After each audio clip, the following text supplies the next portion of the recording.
Welcome to The Wing, the emotional and financial health check you never knew you needed. Hello, ladies. Welcome to another episode of The Wing. Today, I'm introducing our guest, Sonja Steffen. Sonja is the co-founder of The Feeding Zoo, a sustainable children's tableware brand created to help families reduce waste while making mealtimes fun for little ones. The idea was born from her own experience as a mum to an almost 3-year-old daughter and a desire to create products that are better for both children and the planet. Outside of The Feeding Zoo, Sonja works full-time in the public sector and became a director by the age of 35. She's also holds a PhD in animal ethics and has always been passionate about animal welfare, including spending time volunteering as an Australian ambassador for the development in rural Bangladesh, an experience that profoundly shaped her understanding of sustainability, community, and global responsibility. On a more personal level, Son's also an avid horse rider, a lifelong animal lover, and loves spending as much time outdoors as possible, whether that's camping, hiking, or exploring somewhere new. Travel is a huge part of her family life, and her daughter has already developed quite the travel bug herself. Son's commitment to sustainability stems from values that were instilled in her from a very young age by her father. Those values continue to influence both her personal life and her work today. Co-founding The Feeding Zoo with fellow mum Yolanda has been an exciting way to bring together her passions for sustainability, ethical living, and creating a better future for the next generation. Welcome, Sonja. Thank you. It's so great to be here. It's my first potty, so I'm really excited. Woohoo! I'm just so happy to have you on here, Sonja. We've known each other for a very long time, and obviously now we're both mums, like in a completely different phase of life. It's just so excellent to see what you're doing. And when I first received your bio, there was things in there that I kind of knew, but I wasn't fully aware of. And it's a very decorated kind of portfolio, I guess, that you've built up over time. And I think it's all got a common theme, which has now come into your sort of founding The Feeding Zoo. And I can say myself, I was just complimenting Sonja before when we logged on about the products that The Feeding Zoo produce. I bought myself a couple of little sets for our kids, and it's just packaged so beautifully and looks gorgeous, feels gorgeous. And I know that there's all these amazing intentions and, sustainability practice, all behind it, driving it. It's not just another product. So it was really nice to be able to actually buy from her and, support a local business from some other young mums. So now, Sonja, I thought we'd open with a nice little, what is it called? Icebreaker. Icebreaker. All right, so I'm going to let you take the lead on this. So can you tell our listeners, how do we know each other? This is a great story. And I feel now that we're so far down our path of motherhood, we can have a good solid laugh about this. So Katie and I know each other because we dated the same guy. Shout out to Nick if you're listening to this. Obviously, we have fantastic taste in men, so you can't fault us there. That's how we came to know each other. And that was, I would hate to think how many years ago that was now. But like you said, it was a long time ago. And since then, we've both gone down our paths. We're married, we've got our kids. It's just a whole nother life. But that's how we met. Oh, totally. Good old Canberra. Good old I feel Canberra. like there's not 3 degrees of separation or whatever they say, 7 degrees. It's like half a degree, maybe a quarter a degree of separation. If you didn't date the same person as then you're not in Canberra. Yeah, that's exactly right. And it's just so funny, like watching, like it was kind of like a really smooth handover. Like Sonja was with him first and then it was my turn. And it was just always so amicable. Like, it's all good. We'd be out at like Hippo having drinks. We'd be sitting down, having a drink outside and just talking, just shooting the breeze, be like, how's things? Like, oh, yep. And everyone was like, oh, this is hilarious. I think we were setting the trend. We were setting the standard early. Yes, absolutely. I think I had so much feedback from friends or observers and just being like looking confused at us even being able to have a conversation. I was like, well, it's only weird if you make it weird. There's no point, what's the point in holding on to any animosity? And there wasn't any in the beginning, at all. Anyway, the funny part now is that's now filtered on to like now I'm in touch quite frequently with Nick's now wife. So, and her brother and her whole family. And It just rolls on through. It That's good. does. It We set the does. standard. That's fantastic. I love Exactly. that for us. I know, me too. It makes for a much peaceful world. If only every sort of ex relationship and new relationship could go like that. I know. It would be a completely different world. It would be. It would be. Yes. Yeah. We're trendsetters. We're trendsetters. I like that. Maybe we should have added that to the bio. Yeah, we should. Trendsetter. In ex relationships or something. Yeah. That's probably a whole other podcast that needs like a very creative name, I think. That would be a fun one to listen to, though. It would be. It would be really fun. Yeah. So it's only about the positive outcomes. Yeah. I like it. All right. Yes. Let's table that. Tick next time. Tick. All right, Sonja. So I have some questions for you today, as you know. All right. So let's get into it. So firstly, obviously I've done the intro, but I'd love to hear more from you. If you could tell us a little bit more about your work, business, travel-life balance, and what inspired this lifestyle for you. Well, first of all, there is very little balance. Let me be very clear. And at this point, I feel like I just work to fund my travels. And I'm totally okay with that, just for the record as well. But I think on a more serious note, I think it comes down to being really intentional with how I spend my time and how my family spends their time. You know, I love that I have a career in the public sector, but I've also had a desire to create something of my own and to be able to contribute to the world or the planet in my own kind of unique way. We'll probably come to this in our chat throughout today, and you would have gotten some of it from my bio. Big theme in my life is sustainability, and that's something is a priority for my family. It's something that my father instilled in me from a very young age as well. And travel is part of that. So for us, travel is a huge priority. You know, we really want our daughter Sophia to grow up being curious about the world and experiencing different cultures and being comfortable in different environments as well, and learning about that and the impact that you have on the planet. And so a lot of that mindset comes from my dad, and he's really kind of inspired me to have that love of nature and to learn that we all have a responsibility, I guess, to tread more lightly on the planet. You probably know, Katie, other listeners might know, my dad passed quite suddenly about 3 years ago now. And obviously I feel that loss every day still. And I think the person that I am today and the values that I have and that passion for me to want to contribute to the world and make it a better place came from him and came from the upbringing that he gave me. And that's something that I now want to give to my daughter Sophia. So wrapped up in all of that, I think, is really being intentional about how we spend the time that we have here. And don't get me wrong, our life is very, very busy, but I also don't like to think of it as kind of competing parts of my life. Like, they all complement one another, and they all give me something different. I get a different energy from all parts of my life, be it work or feeding Zoo or travel or spending time with my daughter. The only thing I will say about the work-life balance is I wish I had more time with Sophia. You know, I love that I have a purpose outside of motherhood, but I don't love the 9 to 5. I don't love, having to say goodbye to her in the morning and not come back till the evening. So long term, I think the goal would be to have some more flexibility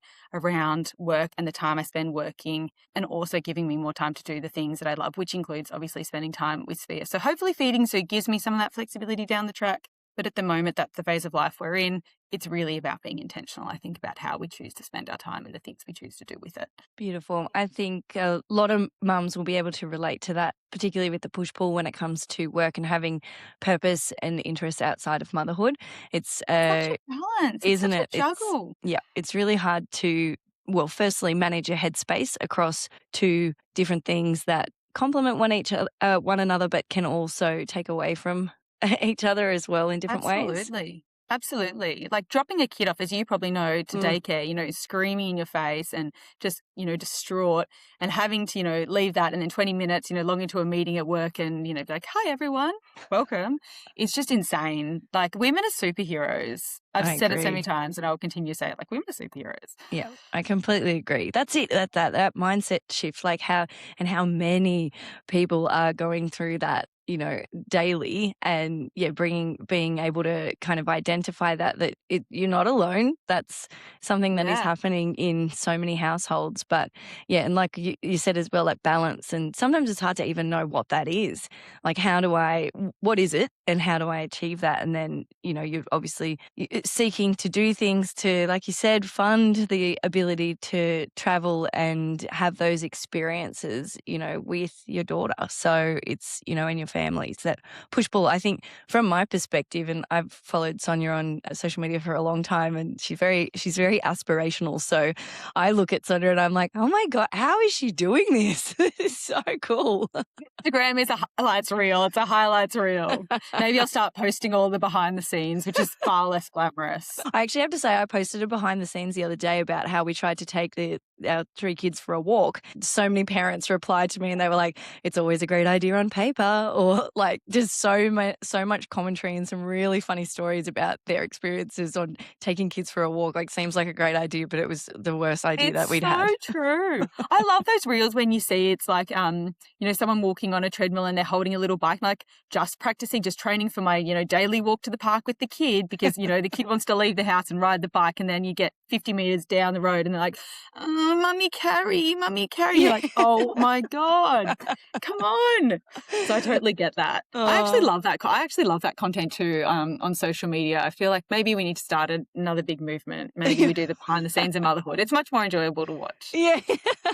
Well, don't stop your aspirational posting, because it definitely lifts me up. I'm like, what? Like, it's great, especially if you're having like a down day, or like, look how, for anyone watching this video today, I know most of you are probably just listening, but anyone watching the YouTube clip, you have a look at how Sonja is dressed and presented, and you have a look at how I am dressed and presented. And that might paint a picture on why I'm posting behind the scenes and Sonja's aspirational. That's actually a perfect... This is a good... That is a good comparison. But full disclosure, I am in the office today. If I was at home, I would look very similar to you, Katie. Actually, in fact, I wouldn't even be in a nice looking sweater. I'd be in a stained sweatshirt. So my grey one, which my husband will validate for me. If you look close enough, there's probably some stains on this one too. I don't know. It's part of motherhood. Motherhood. That's right. That was a really nice explanation and a nice little glimpse into your life as well. I think it was very honest and candid. So we appreciate that. Now, what inspired you to start the Feeding Zoo? Yes, a great question, and a tricky one to answer, actually. When I was thinking about this, it took me a lot of time to try and think through, to really summarize, I guess, the inspiration behind it. But I think for me, probably becoming a mum, first and foremost, is what really inspired me. It inspired the ideas, but it also inspired me to actually put them into action as well. As you know, I've always kind of cared deeply about, sustainability, about the planet, animal welfare, environmental issues, all those sorts of themes in the world. And having Sphere has kind of really put a focused lens on that for me.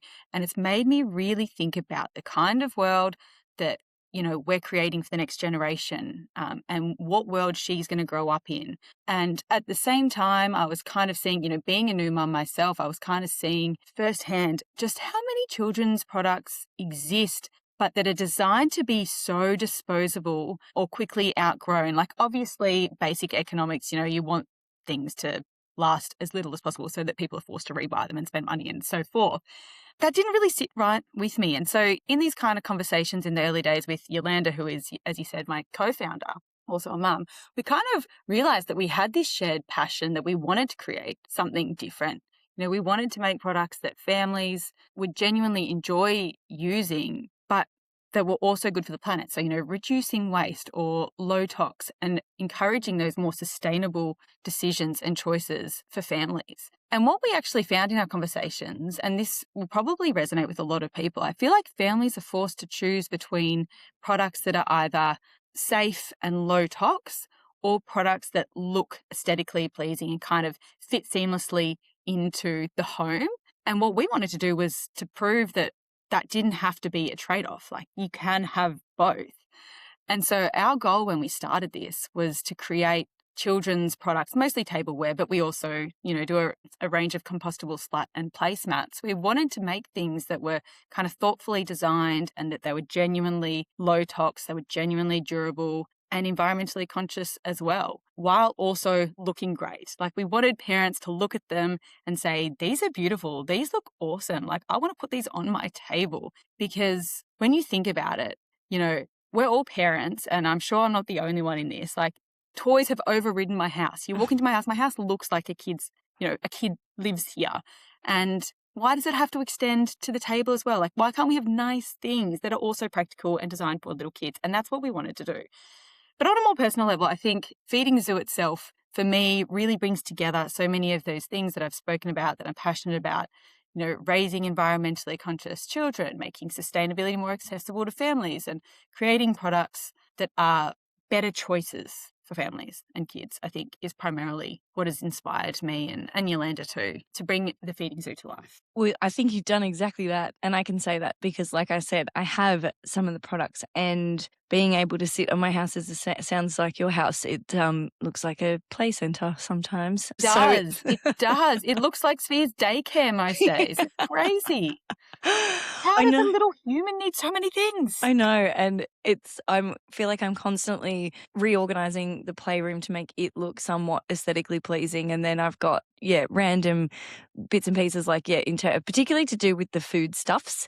Like Yes. obviously you often get gifted a lot of that when you start having kids, or when they start solids or whatever it may be. And I cannot tell you, and I really hope you make drink bottles one day, I cannot tell you how much it absolutely burns me to see the amount of drink bottles that we can go through, and like finding something for little they have to like it first of all to even want to drink out of it. Yes. Then it has to Yes. not spill and make it, turn into a sprinkler like what my son uses it for.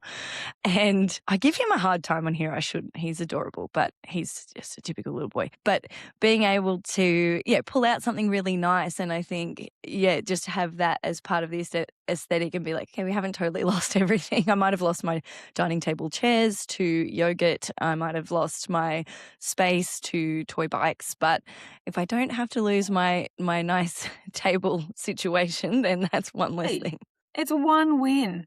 Yeah. It's incredible. It's stuff, and it's something you can't fully appreciate, I think, until you're a parent and you have kids. And I always said, and this is so comical looking back on it now and reflecting on this, but I always said, if I have kids, I'm not going to, my house is still going to be an adult house. It's still going to look nice. And, I'm not going to let my house be overrun by a child. Oh, ho, ho, how I was so wrong about that. My entire house has been taken over by Sphere.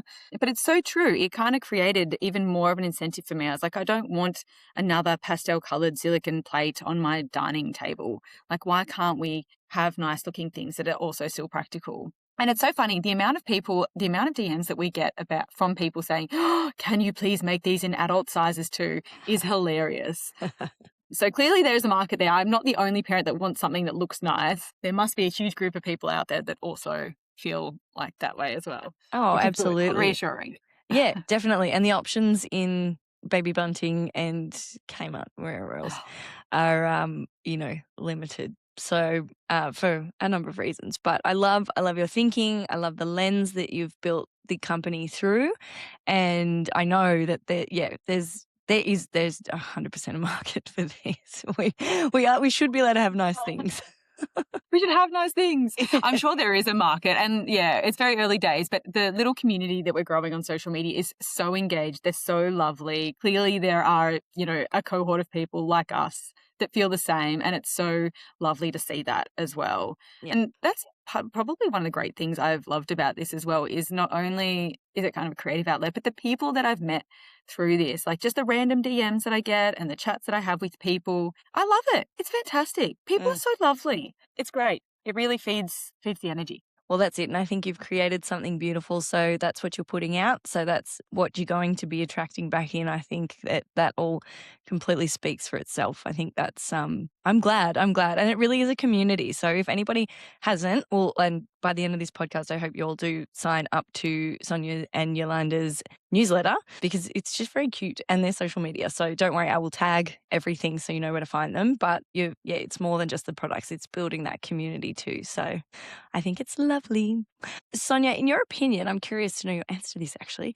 What's the biggest mistake parents make when it comes to feeding kids? This is a good question. And honestly, I think probably one of the biggest mistakes that we all make, myself included, is probably just putting too much pressure on ourselves and our children, particularly around food and feeding.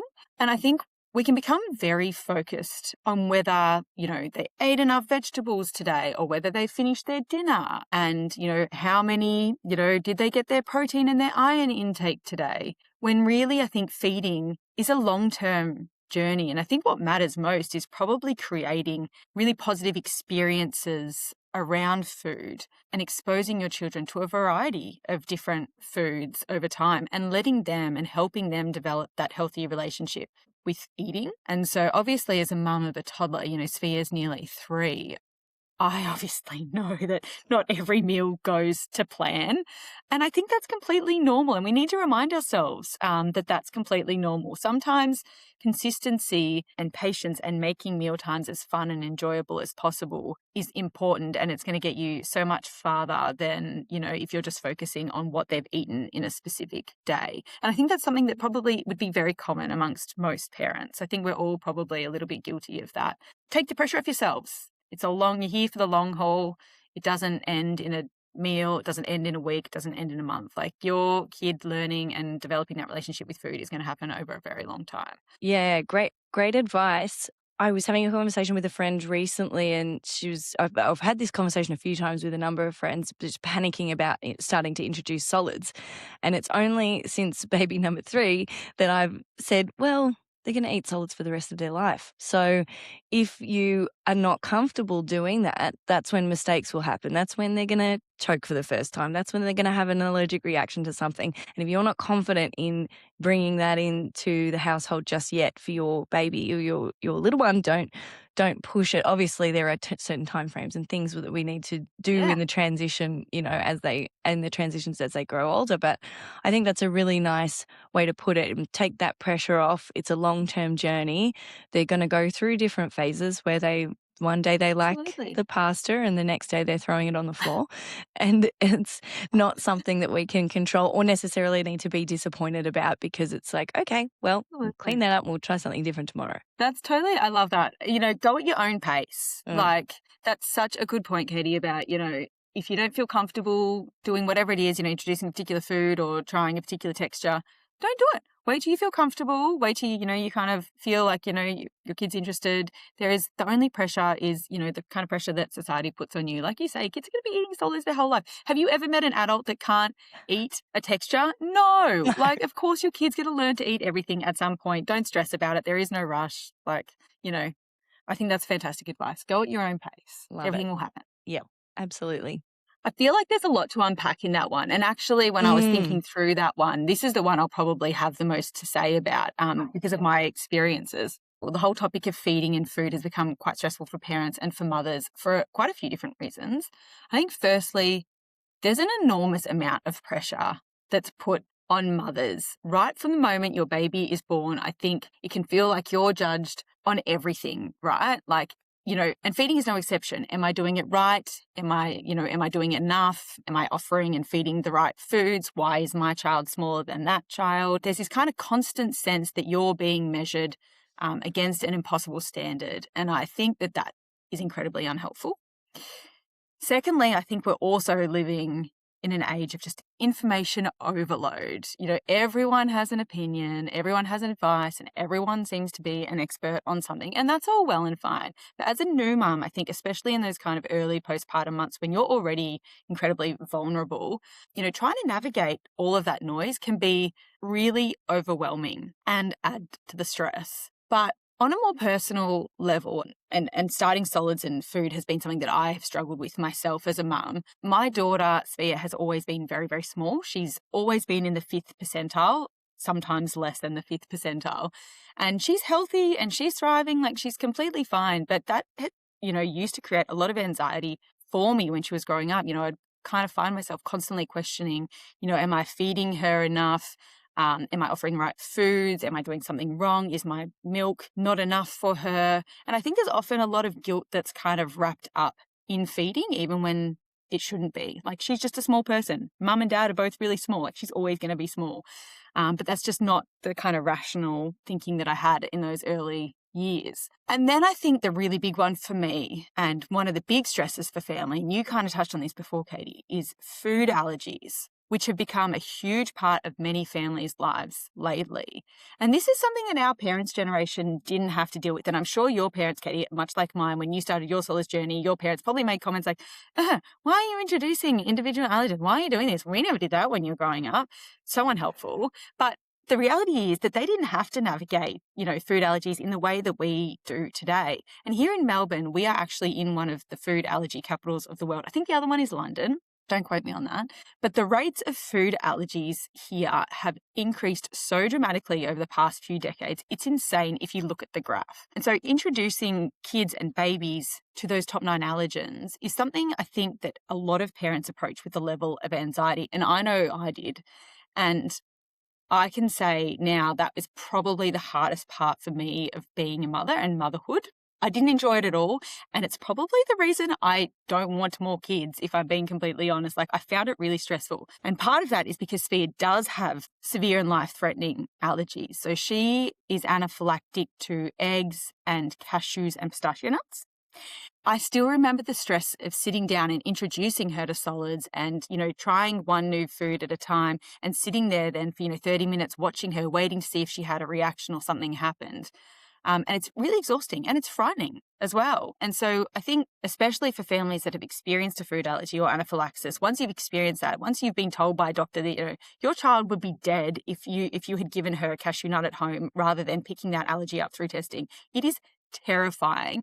And feeding stops being a simple everyday activity, and it becomes something that you approach with a level of vigilance that most people have never had to grapple with before. And so I still to this day get super hyper anxiety. Like, when I give her a new food, I'm still sitting there just like, and we obviously carry EpiPens around for her now. So that's reassuring, but I'm still always on edge. And so apart from that stress, there's obviously the practicalities of all of this that adds to another layer in all of this for parents. So, especially if you have an allergy, carrying around EpiPens everywhere you go, checking ingredients on everything, emailing hotels and random restaurants overseas before your holidays, printing allergy cards in different languages, packing an entire suitcase of pantry foods as backups for your holidays, navigating birthday parties and social events where other kids are going to be eating foods that your kid can't eat.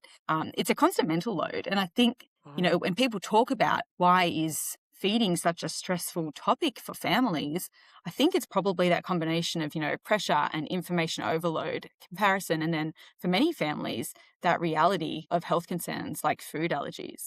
I think the good news probably is that as a society, we're kind of getting more aware and open about some of these challenges. And I think that's important because, like you said earlier, I think when parents realize that they're not in something alone and that there are other people that are experiencing that, it kind of takes away a lot of that stress and that isolation and that guilt. So it's something that I think everyone should continue trying to talk about as much as they can. Well captured, Sonja. And obviously, I personally did not know about Sophia's allergies and how terrifying. I can understand how terrifying that would be. And you've highlighted every single situation where your mental load is times 100 compared to a child without allergies.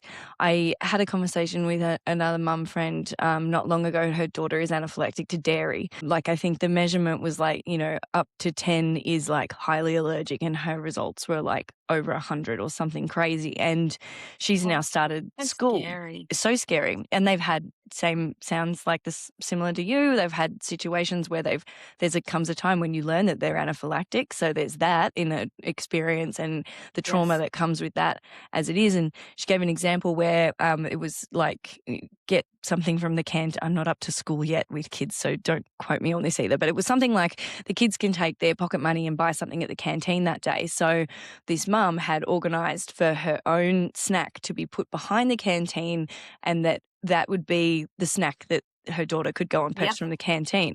But the instructions weren't followed on the other end. So then her daughter ended up with something, I don't believe it had dairy in it, or it might have been a may contain, which she's still extremely allergic to. Yes.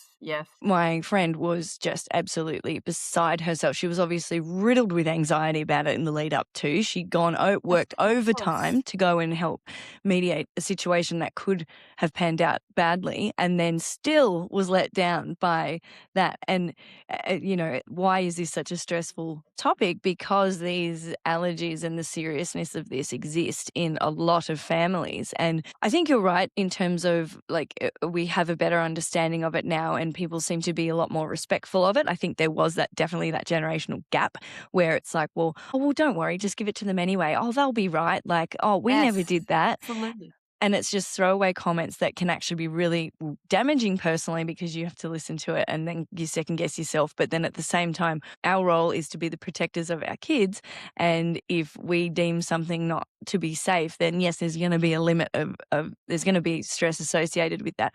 Or the commentary about Svea being little, right? Like I've seen photos and she is a beautiful, delicate, gorgeous, perfect looking little girl. And it would be so frustrating and annoying for you to feel like people are judging you or giving you commentary or suggesting things, and then you get in your own head about it. Like, even the other day, we were changing our son on the couch and he leant back and we saw a bit of his ribs, and both Jake and I were like, oh my gosh, he's so skinny. Like, he's obviously, like, he's growing, but you know, he just looked really lean. So then I went into overdrive, and then I had some commentary from some family members in the house a few days later. And I think because I was so tuned into it thinking he's not eating enough, he's not eating the right things, he lives on cow's milk. Yeah, it just amplified it. So yeah, I think you have captured that really beautifully, and that is why feeding is can be such a stressful topic for parents. It's crazy. Like, I know some of my parent friends who, you know, their solid journey was completely different and they loved it, and it was, you know, completely stress-free and they really enjoyed it. It was one of their favorite parts. And for me, that's just such a foreign concept. I was like, how could you possibly experience this? Much like your friend with the dairy. Like, that is probably my worst nightmare. I stress about Sophia starting school so much. I just can't even comprehend it. Like, I'll cross that bridge in a couple of years when she has to start school. But it is very real, like the stress on families, and the experience can be so wide-ranging and so different for everyone. It's really quite interesting in talking to people and parents of kids that don't have allergies, and you can try and explain it as much as you want to them. But I feel like unless you have a kid with allergy, you can't fully appreciate just how difficult and how stressful it is. Like, you know, to other people that don't have allergies, like, sure, just read an ingredient list and, you know, that should be fine. It's so much more than that. It's about where the product is made and who's touched it, what kitchen has it been made in, is there going to be cross-contamination? It's just terrifying. And it all comes back to, like you said, you know, that your role as a mother, as a parent, of protecting your kid. You don't want anything to happen. And, you know, as they get older, there are going to be situations that are outside of your control, be that school or events or whatever it is. And it gives me anxiety thinking about it now. But, it's such a real thing. Yeah. Such a real thing. And I'm so glad whenever a friend has a kid and they introduce solids and they don't have an allergy, I'm just so relieved for them. It's the worst possible thing I feel like a parent can have to deal with. It's just not enjoyable at all. That's such a nice. Sorry for the kids too. Yeah, that's it. That's such a nice thing to say as well. Like, it is. It's that's, you know, that sense of relief, that sigh of relief for them. But, you know, yeah, because you know how difficult that situation is. It may not necessarily go away either. It's something that has to be watched for a long time. So for most kids it'll be their entire life. It's, you know, some they might outgrow, but a lot of them. And I know a lot of kids that have a lot more allergies than Sophia, and that's just heartbreaking. Like, my hats are off to the parents that, you know, have to deal with multiple, you know, 10 plus allergies. That's just insane. So difficult. Yeah. Fabulous parents. You all are, yes.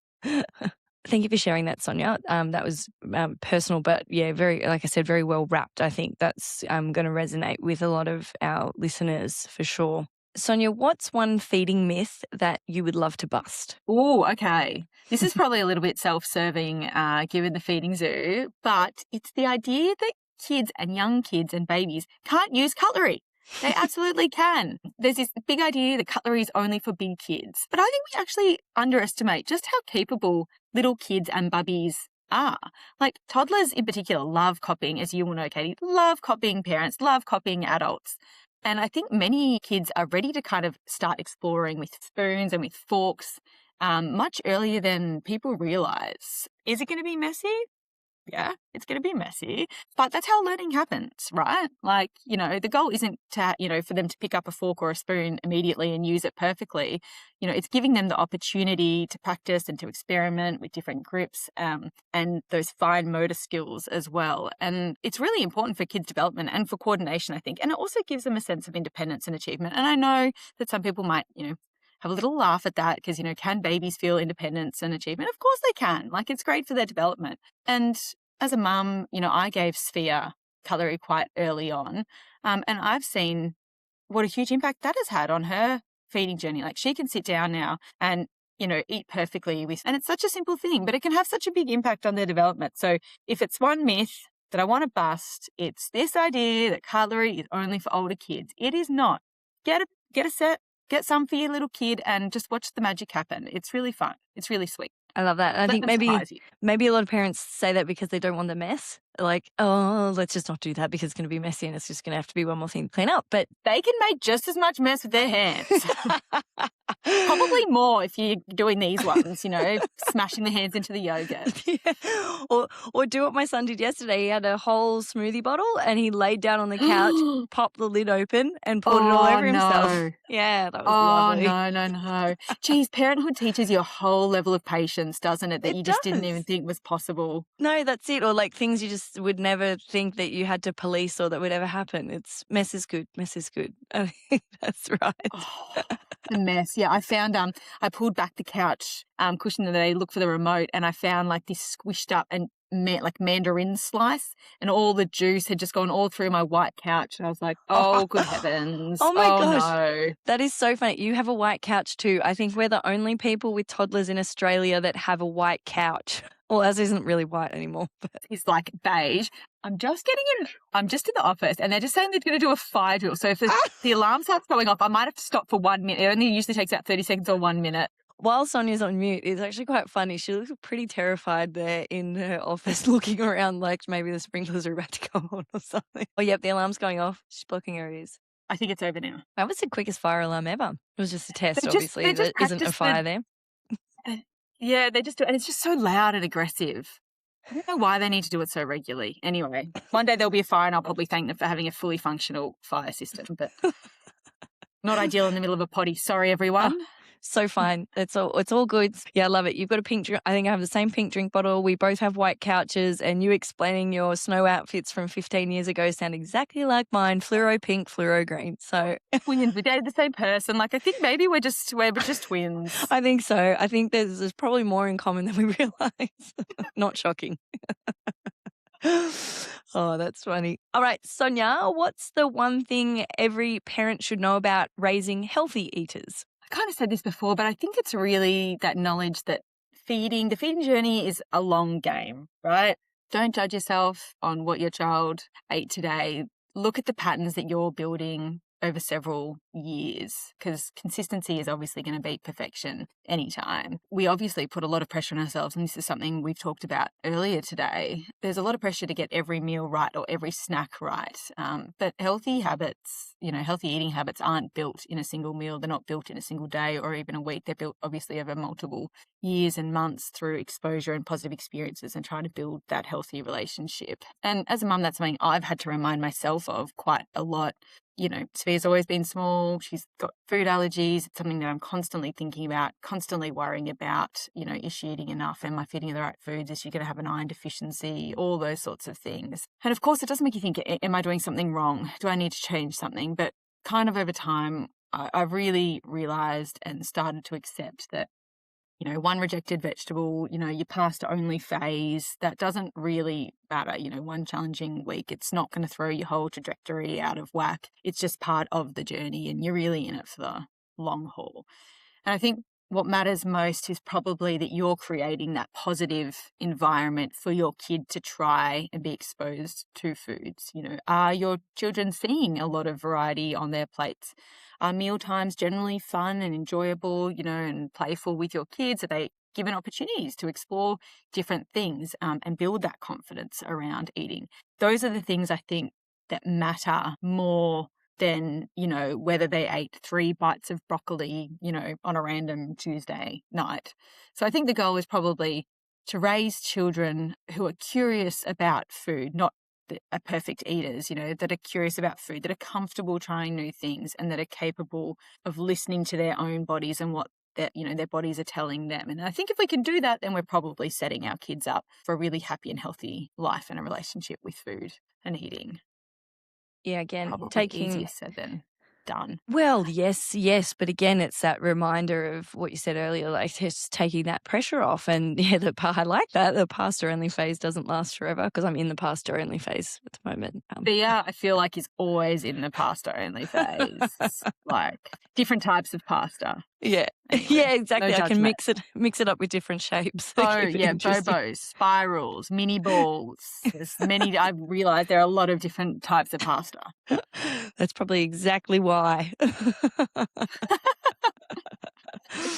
Oh, that's good. Sonja, what has building the feeding zoo taught you about motherhood and business? Ooh, look, I think both are surprisingly, or maybe not surprisingly, quite remarkably similar. I think before becoming a mum, I was someone that always needed a plan and knowing what I was doing. I'm a Virgo, for full disclosure, so I'm a perfectionist. I love being organised. I am like a Virgo down to T, funny enough, so is Thea. But obviously becoming a mum has taught me very quickly that there are going to be plenty of situations where I do not have that control, and whatever I had organised or planned goes straight out the window. And that's fine. And starting my own business has been very similar in that respect. In fact, it's exactly the same. I think both motherhood and entrepreneurship require a lot of adaptability. I think you're constantly learning, you're constantly being challenged, you're constantly solving problems, and you kind of just have to adjust course when something doesn't work. And you would know this too, Katie, as well from your experience. And nothing comes with a handbook. Motherhood doesn't come with a handbook. Starting a business, starting a podcast, none of this comes with a handbook. You're kind of just flying by the seat of the pants and, learning as you go. So I think probably the biggest lesson for me is letting go of that Virgo perfection, that feeling that we need to get everything right. As business owners, as mothers, whatever it is, I think you can, you're still at risk of falling into that same trap, irrespective of what you're doing. But the reality is that progress is, wins over perfection every time. And so sometimes I think the best thing that you can do is just making decisions and trying to move forward, continue down the path that you've set for yourself. I guess more importantly, probably, I think both motherhood and this is something a little bit more tongue in cheek, but motherhood and building a business, I think, have both shown me that I'm capable of much more than I think I am. And, you're pushed out of your comfort zone all the time. Both require a lot of resilience. And when you think you have reached your limit, guess what? You haven't. There's a new limit around the corner. And whatever you thought your capacity was just a warm-up round. So the good news is you're obviously more capable than what you think you are, which is great. The bad news is that life keeps testing that theory, so there is no end in sight. And I feel like that's something you can sympathize with. I feel like a lot of people that are doing something, else, an extra in their life, that will resonate with a lot of people. Like, here's your limit. Ha ha ha. No, it's not. You're going to find a new one.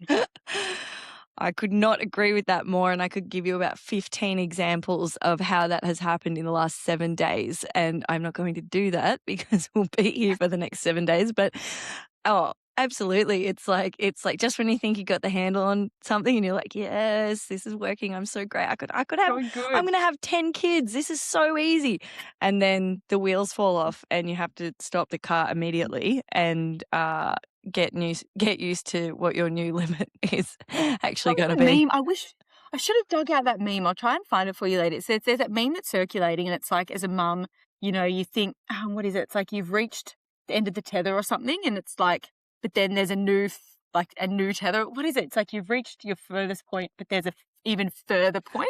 It's so funny. I saw it and I was like, oh, this is so accurate. Like, when your toddler's standing there and they're like, no, you say, if you do that, Sphere, you're in big trouble. And they're like, and then they go and do it. You're like, damn it. There's always a further button that can be pushed. Absolutely. Oh, yes. And it's terrible when they push them all the different buttons at all the same time. It's just, yeah, I think you captured that well as well. You also said something in there that's one of my favorite sayings. I want to put it on a Post-it note and put it on my mirror, but I know that the day I do that is the day that they're all going to come into the bathroom and want to tear down my Post-it notes. So I hold back from doing it. But so for now, it will sit in my head and probably in my journal. But don't let perfection get in the way of progress. Yes.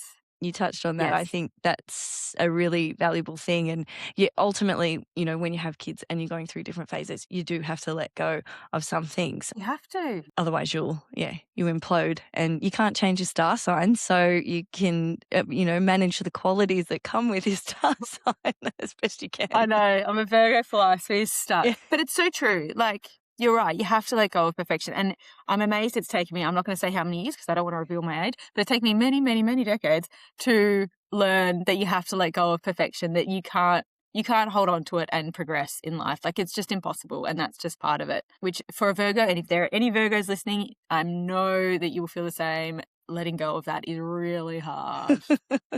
I can almost guarantee there are Virgos listening, because I did a podcast called Unrelenting Standards, and that was after a psychology session that I had, and was like not diagnosed, but like was one of the things that was clinically meaningful that came out of the session. Then I did a whole podcast on it, and I got so much commentary around people saying like how having unrelenting standards and like obviously like that topic around perfectionism can be really debilitating at times if you are unable to let that go.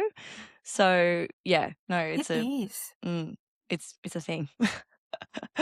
a thing. It's such a thing. That's such a good way of capturing it. It literally can be debilitating and crippling at times. Definitely. Now, Sonja, finally, before we wrap this episode, my last question for you is, what's your message for parents who feel like they're getting it wrong? I think you're probably doing a much better job than you're giving yourselves credit for, I think. We've spoken about this a lot today. I think parenthood and motherhood come with a lot of pressure these days, and we're constantly comparing ourselves to other families. We're reading expert advice. We're scrolling on social media. We're wondering if we're doing the right things. It's very easy to focus on the things that we think we're not doing or that we're getting wrong, and completely overlooking all the things that we are getting right and that we're doing really well. And obviously, as a mum, I've had plenty of moments where I've questioned myself as well. And, Sophia is small, she's got allergies, all those sorts of things. And there have been many times that I've been worried about her health and, her nutrition and whether I was making the right decisions. So I totally get that feeling of uncertainty and that doubt that comes with motherhood. But I think what I've learned is that it's not about getting it right all the time. It's about showing up consistently, really loving your child unconditionally, or your children, doing the best that you can with the information and the resources that you have at the time. And I think it's also really important to remember that children don't need perfection. They don't need perfect parents. They need parents that are going to show up. They need parents who care. They need parents who are willing to learn along the way with them. So, if you're lying awake at night thinking and wondering about if you're getting things right or wrong, I think that's a pretty good sign that, you're a good parent, and that you care deeply about your child. The fact that you're getting worried about it in the first instance probably means that you care enough to get it right. And I haven't, and I challenge anyone else, like, I haven't met a parent that will say, yeah, I'm absolutely nailing it. I'm a great parent. Like, I am yet to meet that person. I challenge anyone. If you have, I'd love to meet them. We're all just making the best decisions that we can with, the information that we have. And obviously then just getting humbled by a toddler about 5 minutes later. So if you think the perfect parent exists, please let me know. I would love to meet them. So far, look, I have a lot of conversations with a lot of different people, and I don't think they exist. They don't. It's a myth. Yeah, that's right. That's a myth. That's another myth we have to bust. There is no perfect parent. We're all that's another myth bust. Yeah, that's a good one.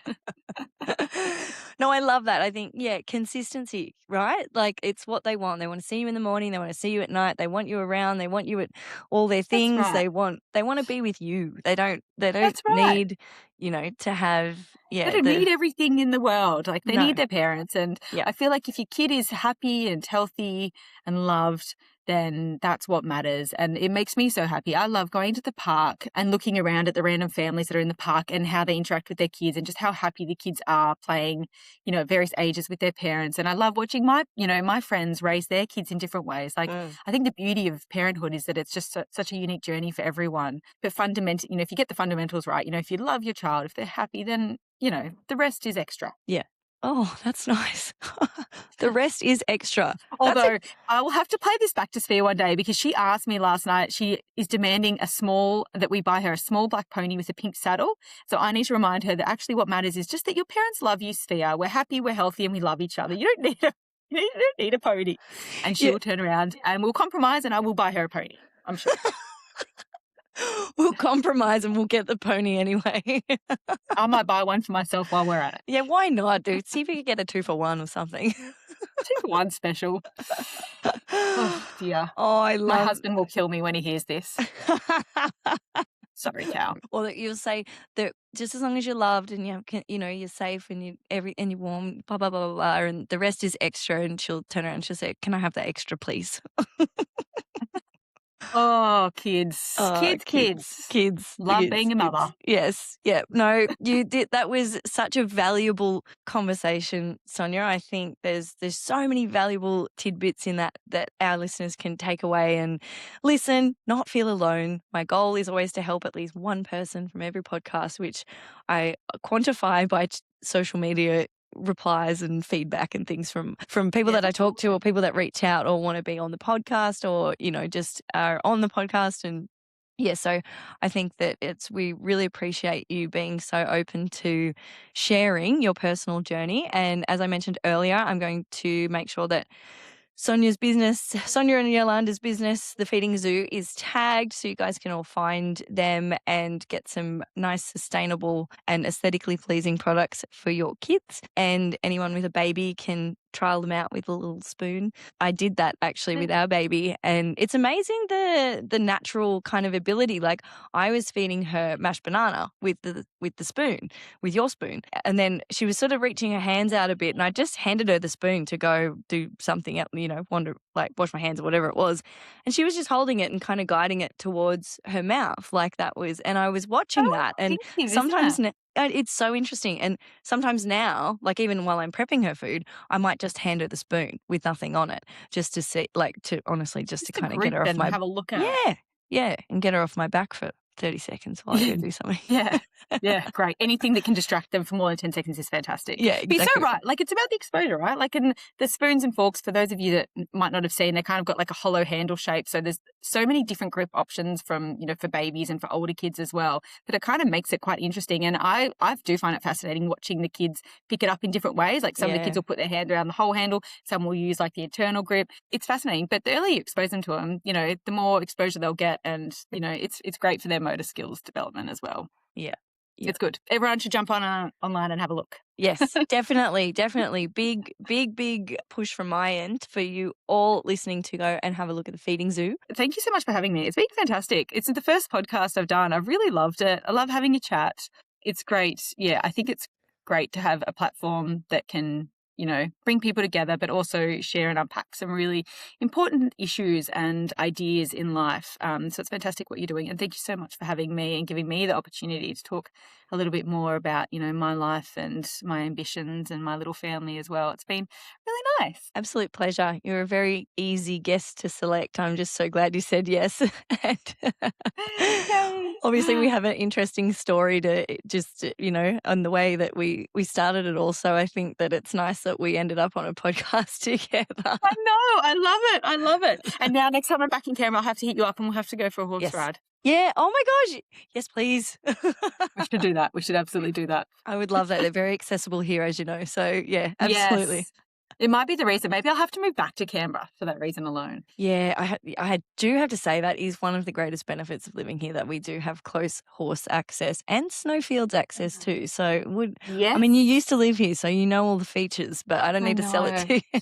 I know. It's so funny. Like now that I've moved away from like Canberra, I'm like, I hated living in Canberra. But now that I go back and I don't live there, I'm like, I understand why my parents chose here and why other people have stayed here. Like it's clean, it's safe, it's easy. Like, and my husband, Cal, who's from Victoria, like he's grown up in Victoria and he comes back obviously for Christmas and stuff like that. He loves Canberra. And he regularly is like, I could I could live here. I quite like Canberra. I'm like, what? Maybe it was just all in my head this whole time. But maybe we'll make the trek back, the the pilgrimage back to Canberra. For You the never horses. know. You never know. It's so often that people end up back at their roots. So it wouldn't surprise. We have an international That's true. airport now, so you could still do a lot of travel. I love Canberra Airport. It is the best airport in Australia. Like, it is. I'm sorry if anyone disagrees with that. You're wrong.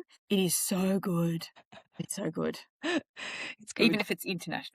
Yeah, that's right. But Yeah, it it's doesn't good. go many places. It's very selective on its international routes, but they do exist. They do exist, and it is a nice, new, and very efficient airport. Yeah, that's right. All right. Well, thank you to everybody who listened to this episode of The Wing. Thank you to our guest, Sonja. And we hope you got some value, and we will catch you on the next episode of The Wing. Bye-bye.